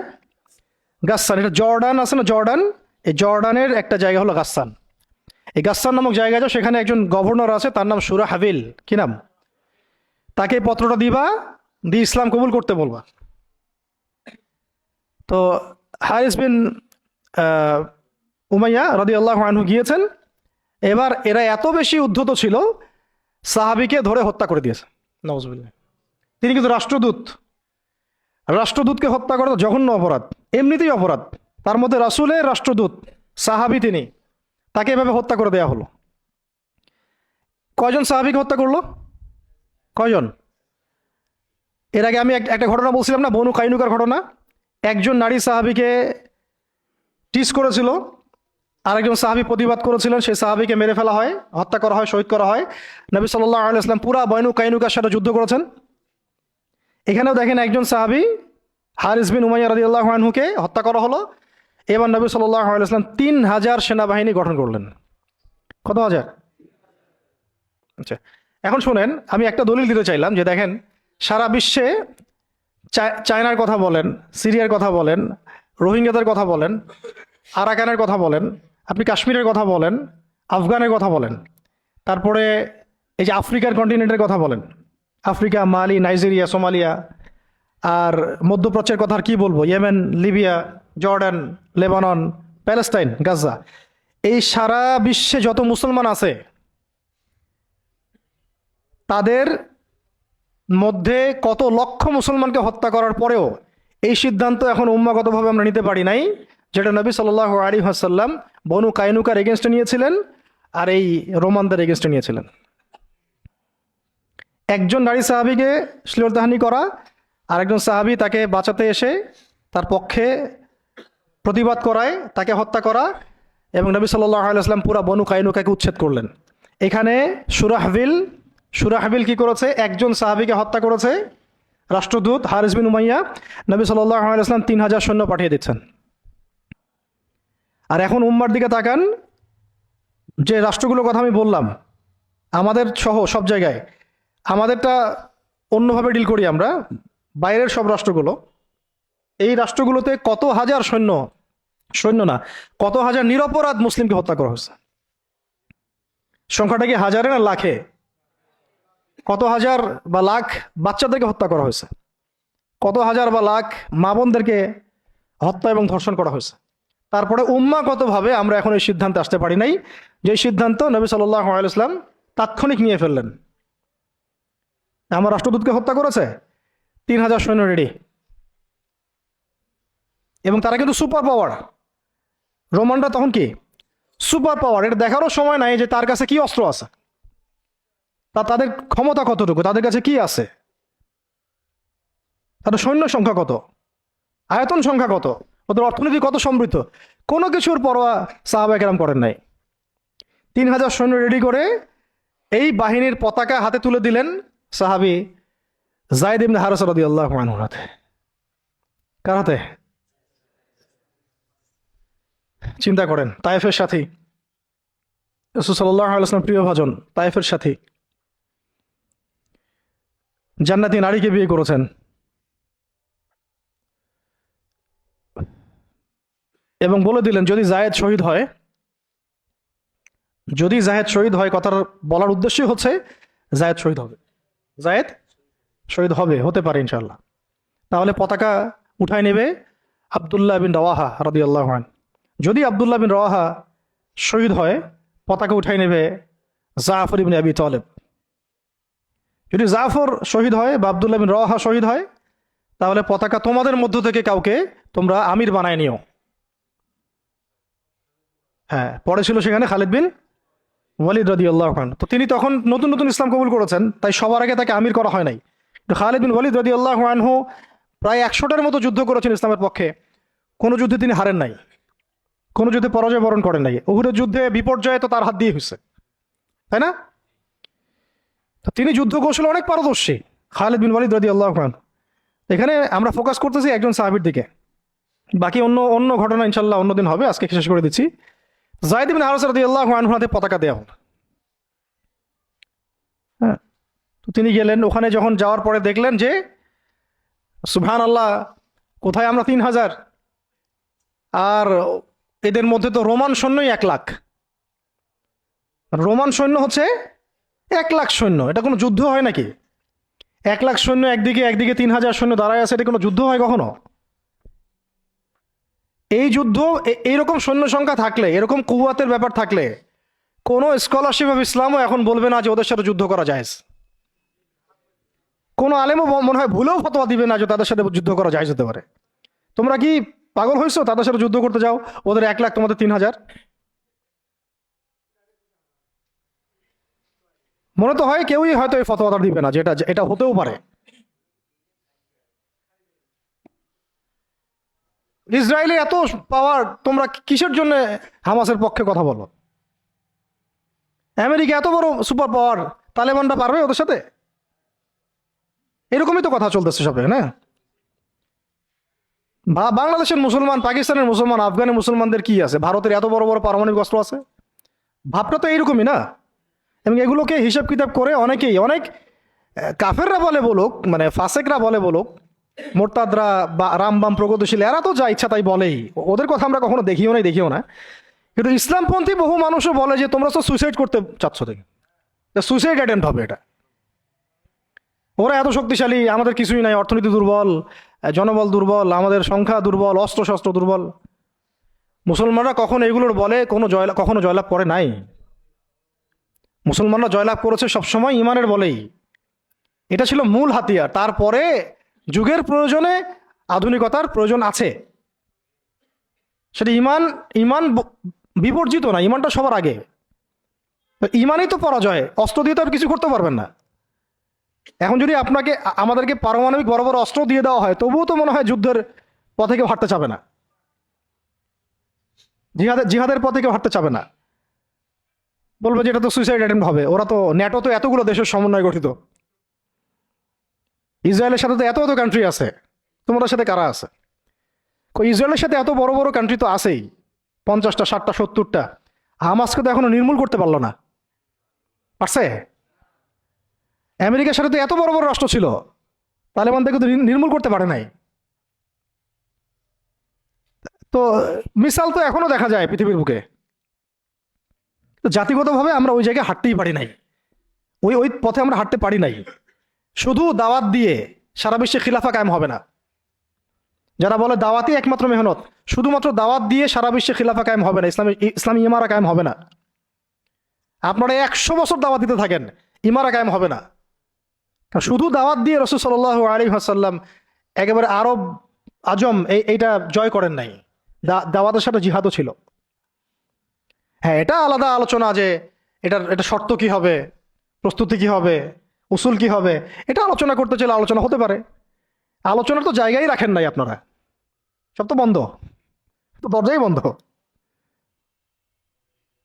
বরং এগুলো নিয়ে যারাই 2-4টা কথা বলছে ওরা তো শেষ, সমাজই ওদেরকে মেনে নেয় নাই।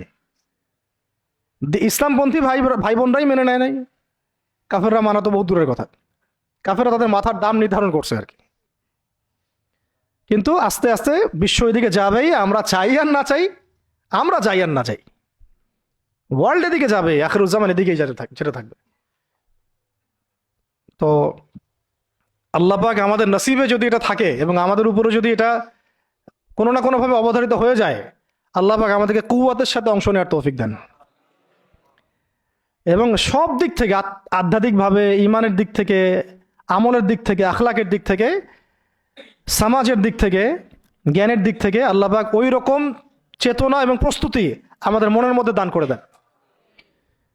প্রস্তুতি তো আগে মনের বিষয়। তো শেষ করতেছি, এবার এই যায়েদ ইবনে হারেসা রাদিয়াল্লাহু আনহু এখানে আলোচনা হচ্ছে, আমরা কি যুদ্ধ কালকে করব, নাকি মদিনা থেকে সৈন্য পাঠাতে বলবো, নাকি আমরা অন্য কোনো পথে যাব, নাকি ব্যাকফুটে যাব, নাকি পত্র পাঠাবো রাসূলকে জানাবো বিষয়টা। তো দেখা গেল পরের দিন সৈন্য 1 লাখ না, সৈন্য 2 লাখ সৈন্য, আরো গাসসানি গোত্রের বিভিন্ন জায়গা থেকে আরবরা আসছে, আরো 1 লাখ। এবার ফতোয়া কোন জায়গায় যাইতো আমরা হইলে? ফতোয়া যাইতো একটা জায়গায়, এখান থেকে পালাই হিজরত করো, এখান থেকে পালাই হিজরত। তোমরা কি জানো না নিজের জান বাঁচানো ফরজ? আর সুবহানাল্লাহ, এমন একটা ব্যাপার জানেন, শয়তানও কোরআন হাদিস থেকে দলিল দিতে পারে। হ্যাঁ, আমার অভিজ্ঞতা থেকে আমি দেখছি, আমার অভিজ্ঞতা থেকেও দেখছি একটা, যে একজনকে বলা হচ্ছিল যে এটা না আপনার আমার মাঝে চুক্তি হয়েছে। হ্যাঁ, তো এই চুক্তি মানতে আপনার অসুবিধা কোথায়? সে বলতেছে যে এই চুক্তি যখন হয়েছে তখন আমি বুঝতে পারি নাই যে কোনটা ঠিক কোনটা বেঠিক। এখন বুঝতে পারছি যে এটা ঠিক ছিল না, আর হাদিসে আছে মুমিন এক গর্তে যেন 2 বার না যায়।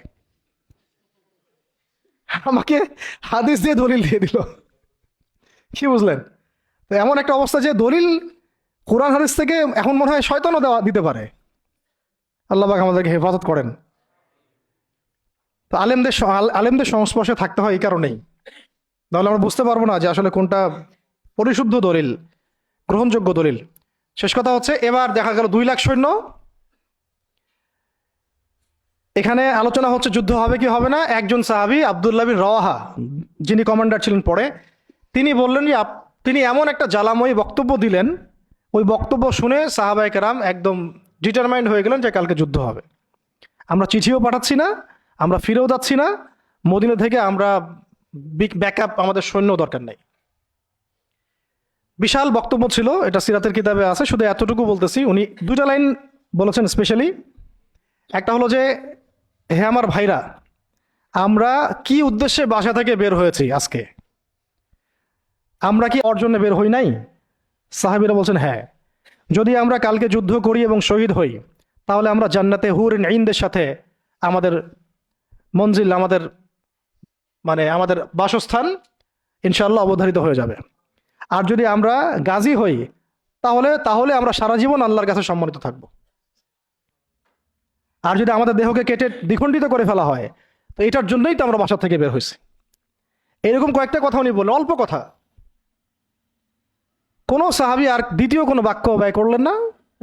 ঠিক আছে, কালকে যুদ্ধ হবে। এমন রক্তক্ষয়ী যুদ্ধ হয়েছে এই 2 লাখের এগেনস্টে 3,000 নিয়ে। সৈন্যদেরকে এমনভাবে বিন্যাস করেছেন সাহাবায়ে কেরাম যে ওদের চোখে মনে হচ্ছিল যে মুসলিমরা অনেক, মুসলিমরা মনে হয় অনেক। খালিদ বিন ওয়ালিদ রাদিয়াল্লাহু আনহু বলছেন যে ওই দিন শুধু আমার হাতেই 9টা তরোয়াল ভেঙে গেছে। মানে কাফেরদেরকে মারতে মারতে মারতে মারতে এমন একটা অবস্থা হয়েছে আমার, যে আমার 9টা তরোয়াল ভেঙেই গেছে। তাহলে কতজন কাফেরকে তিনি জাহান্নামে পাঠাইছেন সেটা আপনারা চিন্তা করেন। শেষে ছোট নাকি একটা ইয়েমেনের চাকু ছিল, ওই ছোট একটা চাকু দিয়ে আমি যুদ্ধ করছি। এটা বলছেন কে? খালিদ বিন ওয়ালিদ রাদিয়াল্লাহু আনহু। প্রথমে পতাকা যায়েদ বিন হারেসা রাদিয়াল্লাহু আনহুর হাতে ছিল। ওনার ঘোড়া উনি ছুটিয়েছেন, শত্রু বাহিনীর যে এই সারিগুলো কাতারগুলো এটাকে ভেদ করে সামনে চলে গেছেন।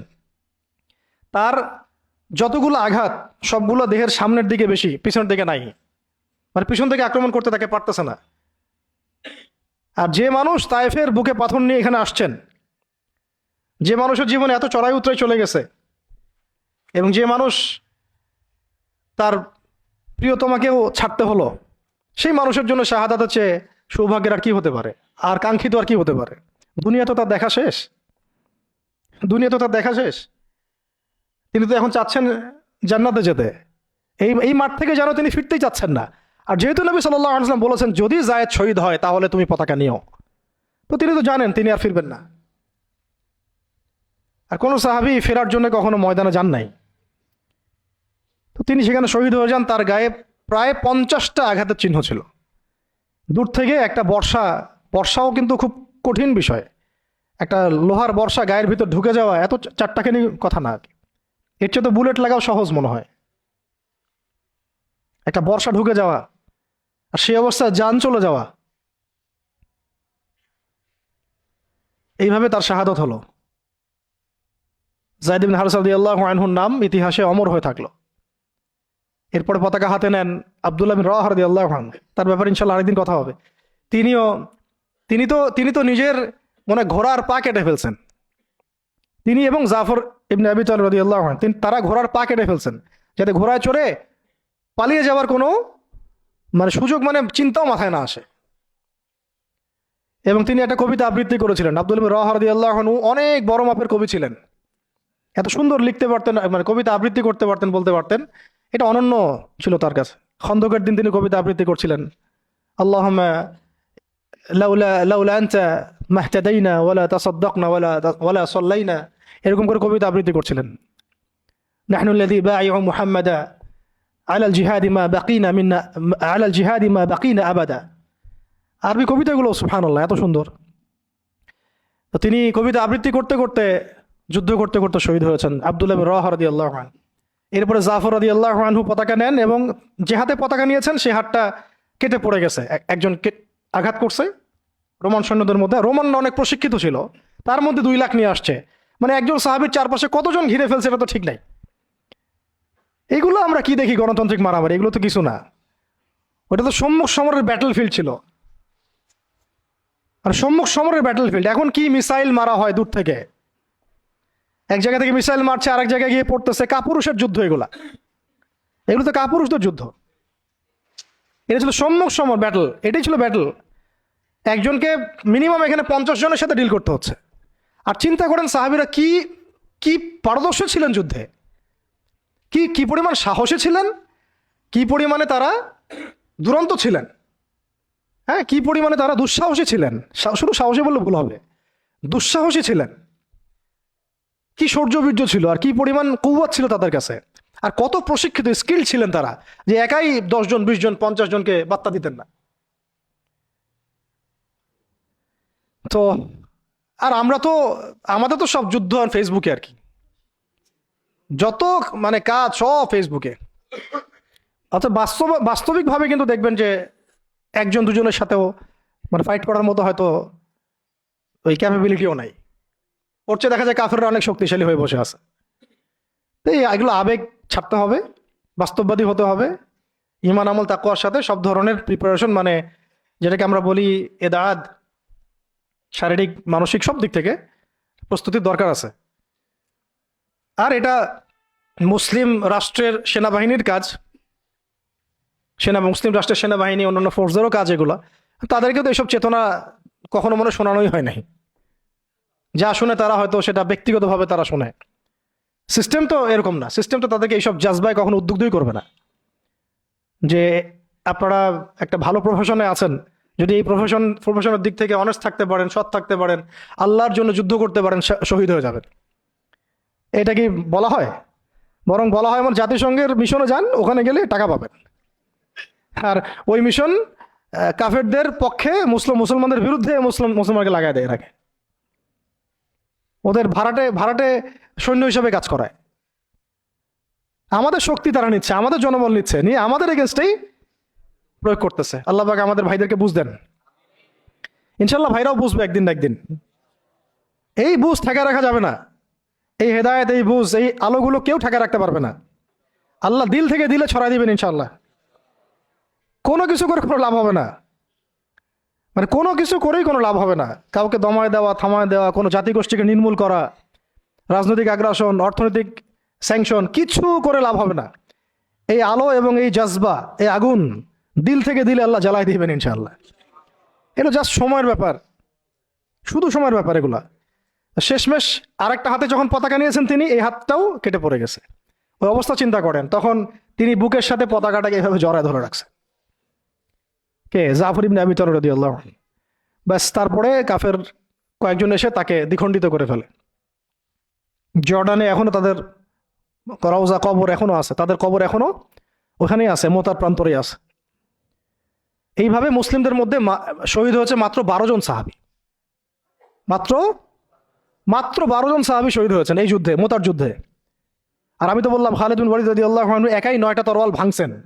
এরপরে পতাকা হাতে নেন খালিদ ইবনুল ওয়ালিদ রাদিয়াল্লাহু আনহু, এবং তিনি এমনভাবে সাহাবীদেরকে ফাংশন করেছেন যে যুদ্ধও করছেন, আবার ব্যাকফুটেও আসছেন, আবার সামনে যান, আবার পিছনে আসেন, সামনে সৈন্য পিছনে, পিছনের সৈন্য সামনে, ডানেরটা বামে, বামেরটা ডানে। ওরা হকচকায় গেছে, মনে করছে যে মনে হয় অনেক ফোর্স মনে হয় পিছন থেকে আসতেছে। আর আল্লাহ পাকের সাহায্য তো আছেই, ফেরেশতা নাজিল করে আল্লাহ সাহায্য করেন। ওদের মনে আল্লাহ ত্রাস সৃষ্টি করে দিয়েছেন, ভয়ে। আল্লাহ পাক কাফেরদের মনে ভয় সৃষ্টি করে দিয়েছেন। তো ওরা আর সামনে আসার সাহস পায় নাই। আস্তে আস্তে এই বাহিনী পিছাতে পিছাতে পিছাতে পিছাতে মদিনা পর্যন্ত চলে আসছে। মুতার বিশাল ঘটনা, মুতার যুদ্ধ। এই যুদ্ধে আমরা যায়েদ ইবনে হারেসা রাদিয়াল্লাহু আনহুকে দেখলাম, সেই তায়েফের সাথী, সেই ছোটবেলার সাথী, পালক পুত্র, সেখান থেকে মুক্ত হয়ে হিব্বু রাসূলিল্লাহ, হ্যাঁ, রাসূলের শানে, রাসূলের সম্মান, ভালোবাসার প্রমাণ দেওয়ার জন্য নিজের বুক উজাড় করে দিয়েছেন। পিঠ দেখেন নাই, বুক উজাড় করে দিয়েছেন। যাকে মহব্বত করেন তাকে একা ছেড়ে দেন নাই, যাকে মহব্বত করেন তাকে একা ছেড়ে দেন নাই যে সবাই পাথর মারুক আর সে থ্যাতলা হয়ে যাক, বিধ্বস্ত হয়ে যাক, ক্ষতবিক্ষত হয়ে যাক। বরং তিনি মহব্বতের পরিচয় দিয়েছেন এইভাবে যে নিজের গায়ে আঘাত নিয়েছেন, আঘাতগুলো নিজের গায়ে নিয়েছেন, তাও সরে যান নাই, দায়িত্ব থেকে অবহেলা করেন নাই। প্রকৃতপক্ষে এটাই হলো মহব্বতের পরিচয়। এমন মহব্বত যদি তাকদীরে নসিব হয়, অবশ্যই দুনিয়াতে আপনারা বা যে কেউ সৌভাগ্যবান। আর যদি এটা নসিব না হয়, এটাও একদিক থেকে আপনি সৌভাগ্যবান যে আপনি দুনিয়ার আসল হাকিকত বুঝতে পেরেছেন, যে পরকালটা ঠিক এমনই হবে, পরকালটা ঠিক এমনই হবে, কবরটা এমনই হবে, হাসরটা এমনই হবে, মিজানটা এমনই হবে, পুলসিরাতটা এমনই হবে। ইয়াউমা ইয়াফিরুল মারউ মিন আখিহি ওয়া উম্মিহি ওয়া আবিহি ওয়া সাহিবাতিহি ওয়া বানিহি লিকুল্লি ইমরিন মিনহুম ইয়াউমাইযিন শা'নু ইউগনি। সেদিন প্রত্যেকেই যার যার নফস নিয়ে থাকবে। শেষ কথা হচ্ছে, রাসূল সাল্লাল্লাহু আলাইহি ওয়াসাল্লামের কাছে এই খবরগুলো আসতে থাকলো যে যায়েদ শহীদ হলো, জাফর শহীদ হলো, আব্দুল্লাহ বিন রওয়াহা শহীদ হলো। নবী সাল্লাল্লাহু আলাইহি ওয়াসাল্লাম ছুটে গিয়ে যায়েদ রাদিয়াল্লাহু আনহুর ছোট্ট মেয়েকে কোলে নিয়েছেন, নিয়ে কান্না শুরু করছেন। সাহাবীরা বলছেন, ইয়া রাসূলুল্লাহ, আপনিও কান্না করেন? তো নবীজি বলছেন যে এটা রহমত, আল্লাহর রহমত। আল্লাহ পাক যাকে ইচ্ছা তাকে এই রহমত দেন, কাঁদতে পারাটাও রহমত। এরপরে নবীজি একটা দোয়াও করতেন, এই সময় না, মানে নবীজি একটা দোয়াও করতেন প্রায়ই, আল্লাহুম্মা উরযুকনি, আল্লাহুম্মা ইজআলনি, না আল্লাহুম্মা উরযুকনি, একটু দেখতে হবে এই শব্দটা। আইনাইনি হাত্তালাতাইন তাসকিয়ানিল কলবা বিযুরুফিদ দাম'i মিন খাশিয়াতিক ক্বাবলা আন তাকুনা দুমু'ু দামান ওয়া আদরাসু জামরা। আল্লাহ আমাকে এমন দুটো চোখ দিও যে চোখ দুটো কাঁদতে পারে এবং সেই চোখের পানি দিয়ে কলব পর্যন্ত সিক্ত হয়ে যায়। ওই দিন আসার পূর্বেই, যেদিন চোখের পানি রক্তে পরিণত হবে আর দাঁতের মাড়িগুলো আগুনে পরিণত হবে। কি ওয়ার্ড দেখছেন, কি শব্দ খেয়াল করছেন? ওই দিন আসার পূর্বেই আল্লাহ, যেদিন চোখের পানি পরিণত হবে রক্তে আর দাঁতের মাড়ি পরিণত হবে আগুনে, অঙ্গারে। তো এরপরে জাফর রাদিয়াল্লাহু আনহু অন্যান্য সাহাবীদের বাচ্চাদেরকে তিনি আদর করতে লাগলেন। রাসূল সাল্লাল্লাহু আলাইহি ওয়াসাল্লাম তো অনেক নরম দিলের মানুষ ছিলেন, রাহমাতুল আলামিন। তো উনি তো রাতের বেলা তাহাজ্জুদে নামাজ পড়লেও বাচ্চাদের মতো কান্না করতেন। এখন একটু পরে মুচকি হাসলেন, এটা শেষ কথা। একটু পরে মুচকি হাসলেন আকাশের দিকে তাকিয়ে। তো সাহাবীরা বললেন, ইয়া রাসূলুল্লাহ সাল্লাল্লাহু আলাইহি ওয়াসাল্লাম, আপনি হাসছেন কেন? নবী সাল্লাল্লাহু আলাইহি ওয়াসাল্লাম বললেন যে, আমি দেখলাম যে ফেরেশতাদের সাথে জাফর বিন আবু তালেব রাদিয়াল্লাহু আনহুকে আল্লাহ রাব্বুল আলামিন জান্নাতে একটা উঁচু মাকাম দিয়েছেন এবং সেখানে সে উড়ে বেড়াচ্ছে এবং ফল খেয়ে বেড়াচ্ছে। আর আল্লাহ রাব্বুল আলামিন তার ওই কেটে যাওয়া দুই হাতের বদৌলতে, বিনিময়ে আল্লাহ পাক তাকে দুইটা পাখা দিয়ে দিয়েছেন। এরপর থেকে তার নাম হলো জাফর আত-তাইয়ার। জাফর আত-তাইয়ার। এগুলো ছিল দুনিয়ার হাকিকত। তারা দিন দুনিয়া আখিরাত এগুলো বুঝতেন। এগুলো ছিল মহব্বত, পাশে থাকা, সাথে থাকা এবং জীবনের লক্ষ্য উদ্দেশ্য। আমাদের জন্য এটাই ভালো হবে যে আমরা যারা এখনও আল্লাহ পাকের দিনের পথে আছি, আল্লাহ পাক আমাদেরকে হেদায়েত দিয়েছেন, সত্য মিথ্যা চেনার তৌফিক দিয়েছেন। আর কাল বিলম্ব না করে আল্লাহর দিনের দিকে ফিরে আসা, তওবা করা, ইস্তেগফার করা, নিজের জীবনকে গুছিয়ে নেওয়া, একদম যা প্রস্তুতি দরকার সব ধরনের প্রস্তুতি গ্রহণ করা। পড়াশোনা, আখলাক, ওলামা ইকরামের সোহবত, হ্যাঁ, অর্থনৈতিক প্রিপারেশন, পারিবারিক বলেন, ইত্যাদি ইত্যাদি, শারীরিক জামাবদ্ধ দাওয়াত, তাবলীগ, মেহনত এবং জিহাদের জজবাও রাখা, এবং সামনের দিনগুলোর ব্যাপারে সতর্কও থাকা, আশাবাদীও থাকা এবং দোয়া বেশি বেশি করতে থাকা। ইনশাআল্লাহ তাআলা সামনে এমনও সময় আসবে যে অনেক সংগ্রাম, রক্ত, অন্ধকারের পরে কিন্তু একটা আলোর আভাস আমরা পাচ্ছি। আমরা কিন্তু একটা আলোর আভাসও পাচ্ছি এবং এই আলো, এই জজবা, এই আগুন আস্তে আস্তে আল্লাহ পাক পুরো জাতির কলব থেকে কলবে ছড়াই দিবেন ইনশাআল্লাহ। আর আমাদের বহু ল্যাকিংস আছে, আমাদের প্রচুর ল্যাকিংস আছে। হ্যাঁ, পড়াশোনার গ্যাপস আছে, ইমানের, আখলাকের, আমলের সমস্ত দিক থেকে অনেক গ্যাপস আছে না? এই গ্যাপসগুলো আল্লাহ পূরণ করে দিতে পারেন মুহূর্তেই। এই গ্যাপসগুলো আল্লাহ পাক দোয়ায় পূরণ করে দিতে পারেন, ইস্তেগফারে পূরণ করে দিতে পারেন। আল্লাহ কবুল করলে আল্লাহ পাক সব কিছুর ব্যবস্থা করে দিতে পারেন। আমাদের সেই খালেস নিয়াত রাখতে হবে, সেই জাজবাও থাকতে হবে এবং দোয়ার সাথে চেষ্টাও থাকতে হবে। দোয়ার সাথে চেষ্টাও থাকতে হবে এবং অবশ্যই সবর করতে হবে। একদিনে কোনো কিছু হাসিল হবে না। সামনে যত বাধা বিপত্তি আসুক, বাঁচি মরি, কি হয় না হয়, যত রকম বাধা বিপত্তি আসুক না কেন, লক্ষ্য থেকে সরে যাওয়া যাবে না। নিজেকেও হাঁটতে হবে, নিজের ওই সাথী ভাইদেরকে নিয়েও হাঁটতে হবে। এবং আমরা চাই এখন যায়েদ ইবনে হারেসা রাদিয়াল্লাহু আনহুর মতো এমন মানুষ, এমন প্রিয়জন, এমন কাছের মানুষ যারা নিজের বুকে পাথর নিবে কিন্তু মহব্বতের মানুষের গায়ে পাথর লাগতে দিবে না, প্রকৃত ভালোবাসার নিদর্শন দিবে আর কি। বদরের সাহাবীদের মতো, উহুদের সাহাবীদের মতো, খন্দক, খায়বার আর মুতার এই বীর সাহাবীদের মতো। তাদের হাতে ইতিহাস রচিত হয়েছে, যে ইতিহাসের এখনও আমরা একটা অংশ হয়ে আছি, যে ইতিহাসের গল্প আমরা এখন শুনছি। এখন সময় আসছে উম্মার এই সংকটে ইতিহাসকে নতুন করে লেখার। ইতিহাস লিখতে হলে সেরকম কবুলিয়াত হাসিল করতে হবে। আল্লাহ পাক যেন সবাইকে সেই কবুলিয়াত হাসিল করার তৌফিক দেন এবং আমরা আমাদের সমস্ত অপারগতা, সমস্ত গুনাহ, আমাদের যত ল্যাকিংস আছে সব আল্লাহর কাছে পেশ করছি। আল্লাহ পাক আমাদের সমস্ত ত্রুটিগুলো যেন সংশোধন করে দেন, সমস্ত গ্যাপসগুলো ফুলফিল করে দেন, যত গুনাহ আল্লাহ মাফ করে দেন, এবং যেভাবে চললে বললে আমল করলে আমরা সেই মাকাম হাসিল করতে পারবো, সেই গন্তব্য হাসিল করতে পারবো, ওইভাবে আল্লাহ যেন করায় নেন আমাদেরকে দিয়ে। কারণ আমাদের কোনো শক্তি নেই, কোনো ক্ষমতা নেই, এবং চেষ্টা করার মতো করার তৌফিক আল্লাহ আমাদেরকে দেন। আল্লাহ পাক আমাদের সব দিনী ভাইদেরকে, বোনদেরকে, এবং আমাদের উম্মায় যারা কাজ করতেছেন যে যে ব্যানারই হোক, আমরা সব ভাইদের ব্যাপারে শুভাকাঙ্ক্ষী থাকবো। সবার মধ্যেই কিছু গ্যাপস থাকতে পারে, আমরা সবাই ব্যক্তিগতভাবে গুনাহগার, কিন্তু উম্মার এই অবস্থায় আমরা কাদা ছড়াছড়ি করব না, দলাদলি করব না। উম্মার এই অবস্থায় আমরা একে অপরের সাথে বিদ্বেষ এইসবে যাব না।